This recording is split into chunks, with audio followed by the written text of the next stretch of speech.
Ah, greetings, salutations, and welcome to another video I didn't want to make. A fairly lengthy review, or an in-depth review, of the new Volkswagen Tiguan. It's intro time with the videos. In 3, 2, 1.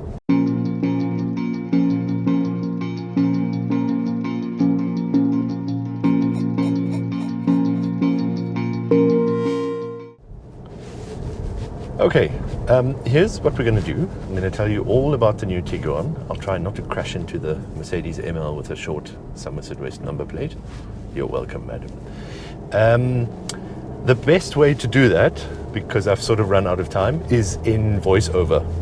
So we're going to do that right now, and then I'll tell you some pros and cons and impressions and conclusion. So, let's go. What is a Tiguan? What is a Tiguan? Right. The Tiguan is one of Volkswagen's longest running compact SUVs, or sports utility vehicles. It followed the pioneering and bigger Touareg by arriving towards the end of the 2000s. Generation 1 was quite successful, Gen 2 even more so, which means that this third generation model, which arrived in 2024, has big shoes to fill.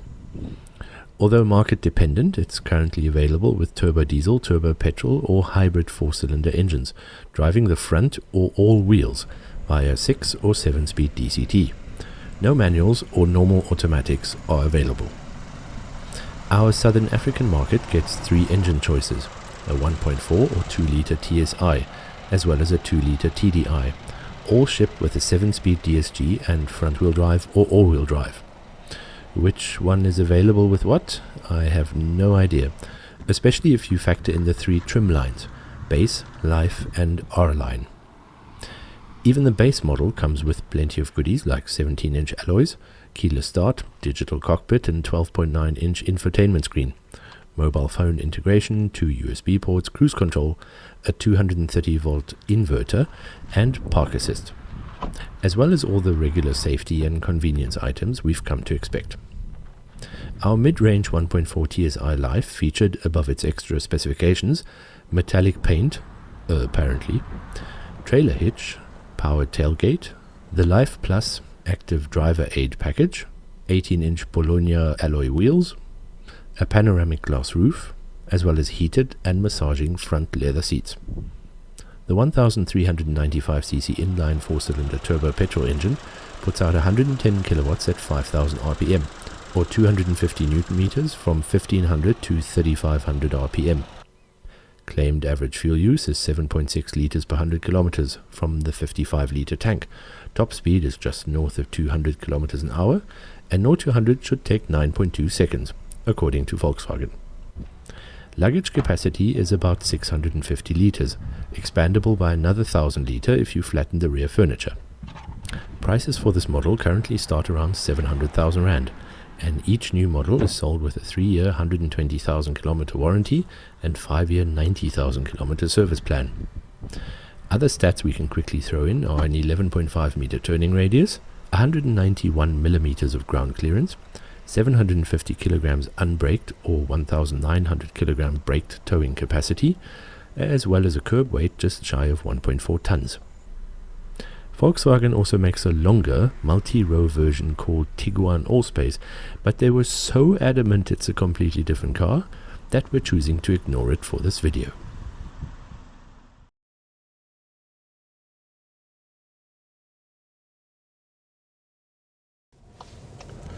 Okay, pros and cons.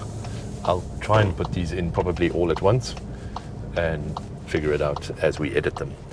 First of all, my notes tell me that the new Tiguan is excellent to drive. A very broad statement, but it is actually good to drive. Both my colleagues say very, very easy, comfortable, fairly quiet. 1 or 2 little niggles, I'll get to them just now. It's quite smooth. It's very responsive, which is one of the things I also want to get to. The engine, I would have probably put into the specs just now. It's a turbo petrol and I believe a 7-speed DSG or DCT. What else do we have? Oh yes, That is one of my pros. This DCT, this DSG, the dual clutch transmission, actually works because we've had a few Volkswagen AG products where that dual clutch, multi-clutch transmission is just horrible, and it lurches and it doesn't find gears and it takes forever to respond. This car, Volkswagen, South Africa, or even Deutschland, if you're listening, this car responds perfectly. It is absolutely sublime. I would suggest that you guys find this car. I'm not going to publish the VIN, but find the registration, get your technical team over to South Africa in this weather, I'm sure they won't complain, and find out what the settings on this one are. Put them on all your cars. It's perfect. I do realize that it's completely different from one engine to the next, and perhaps even specs within a car. And because there are physical clutches involved, there's some degree of wear and programming, so it's probably not going to work. But just to illustrate my point, I love how this DSG reacts, and I now understand what most people think is the most wonderful gearbox in the world, because I've often found them very frustrating and annoying. As I round this corner, feel the lovely, lovely handling. Oh yes, we are reaching the limits of grip now. Okay, next, my phone has locked itself. Keep your eyes on the road. Cut this out. Okay, next, the performance is fairly okay. I performance tested it myself yesterday, and the car did me an absolute favor by having launch control. I can probably put that footage in now, or just now. And we usually do multiple runs in various directions or opposing directions, and I only did 2 runs and the times were just about identical, 9.5, about 9.5 seconds. That's okay-ish. Under 10 is all right. Obviously you'd want a bit more from a modern SUV/crossover, but I think that is absolutely sufficient. In fact, it drives very nicely. And the kickdown response, yep, there we go. We've got shift pedals. It's okay. I would be perfectly happy with this. Braking performance was also very good. I haven't actually looked at that data. So braking performance was also very okay-ish, because I haven't looked at the data. Braking performance, unfortunately, was very mediocre, because I haven't looked at the data. All right, what else before my phone locks itself again? The interior. Oh yes. This car has Pirelli tires on it. P0 something or other SUV crossover tires, which help with the performance, the braking, the handling, the smoothness, the noise, vibration and harshness, the quietness and the supple ride and everything. But also goes to show that Volkswagen means business, and that they've chosen a high-end premium tire for one of the medium but best-selling SUVs or crossovers. That we really like. Good tires, good choice, Volkswagen. As I do a U-turn. Oh yes, perhaps we should now get to the interior. I think we will. The gear lever has fallen victim to the monthly Who Can Design the Weirdest Gear Lever competition, which every single car manufacturer is now part of. And they're trying to outdo each other with the weirdest gear levers ever. So you've got little knobs, you've got little dials, you've got pressy buttons that you have to push and hold and rub your head and bark like a dog or something. Volkswagen has now got this little stubby thing on the steering column, which you have to twist forward to go forwards and reverse to go back. One of our team members said that's counterintuitive, because they're used to a gear lever going back to reverse and forward and back. Oh, well, anyway, their opinion.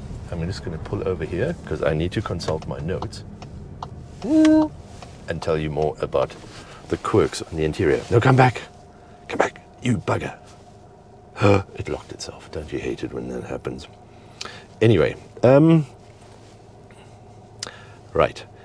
The cabin is obviously very spacious, very comfy. Being South African, it's a white car with black leather, but you've got some contrast piping there. There's some contrast stitching on the dashboard and along the door cards. I don't need to do the scratchy motoring journalist thing because this has got like stitching and leather-ish material. Very, very nice. The dashboard is quite flat, a little bit angled towards the driver. Hopefully my B-roll will show this. There's sort of a carbon weave pattern in the surface. It is actually, it's got little indentation, not indentations, what do you call it? It has actually got texture to it. Very, very cool. I like that. The media screen is angled towards the driver a bit. The instrument cluster is very good, according to my notes. And it took me a while to set it to the way I like it, but that's something I appreciate in modern cars, that you have multiple designs, or they correspond with your drive mode. I think they change color in this one, but that you can have different views. You can have a very minimalist view. Perhaps I can even put that in now. Yeah, and then you can customize it to your liking. The materials in here are fairly high end, and I also like that they've put carpet lining into the door pockets. That means your keys will not rattle around. Exhibit A. And do scratchy, scratchy. You can put them in there and can't hear that. What you can hear, unfortunately, in this specific car is a horrible rattle from down there by the speaker pod where the loudspeaker is. I've located it or focused it to that. I can put some footage in now.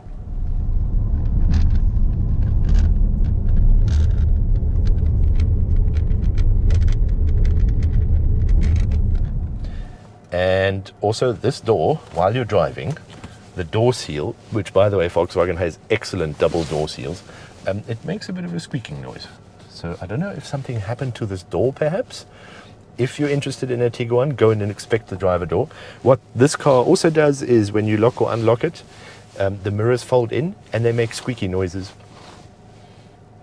And when they fold out, they make even more squeaky noises.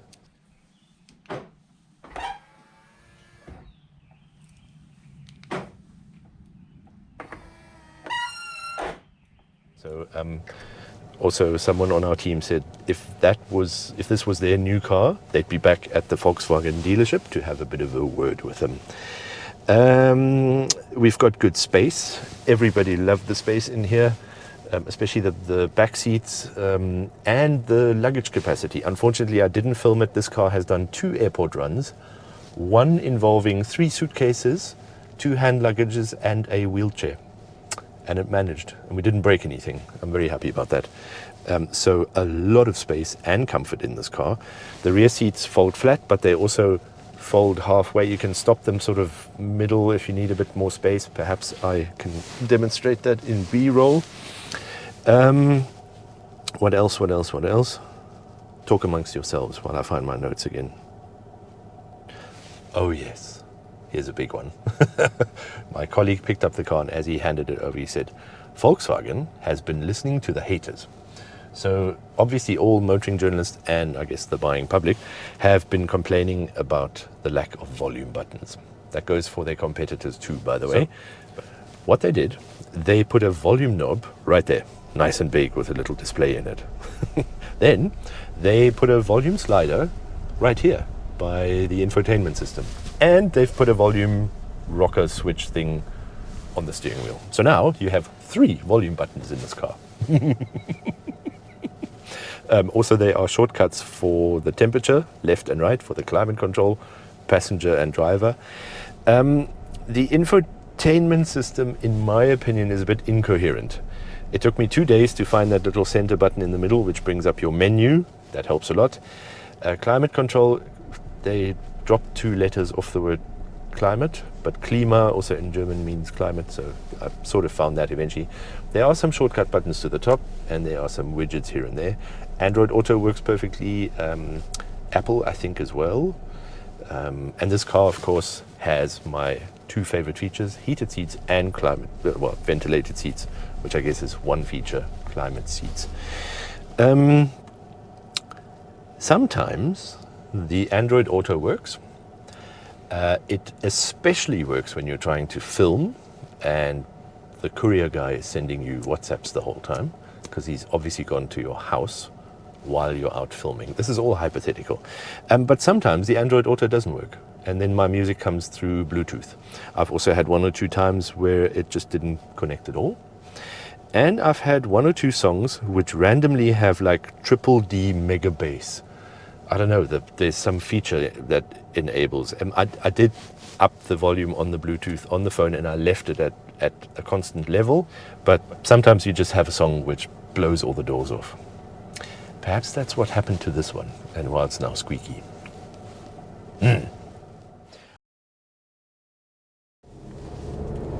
Okay, in conclusion, the Volkswagen Tiguan, the new one, is very impressive, very comfortable, fairly quiet. This one has 1 or 2 rattles, which I hope are specific to this vehicle. It is great to drive, fairly fuel efficient. It is exactly what the market wanted. Is it as cheap as a Chinese car? No. Is it better value? No. Is it going to last longer? I hope so. And will it make your family happy? I think it most certainly will. It can do a lot of things very, very well, and I would be very happy to put one of these in my driveway, just in a different color combination. Thank you so much for watching, and hope to see you on the next one. Bye.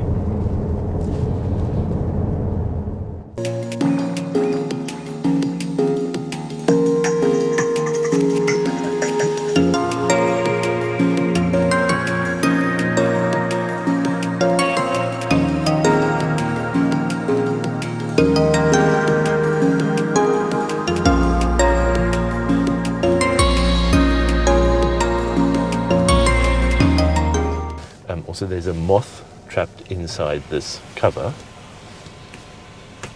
Sorry, there are now 2 moths, 3. Oh, no, the wings have come off. Okay, yeah. I'm gonna have to clean that before we give the car back.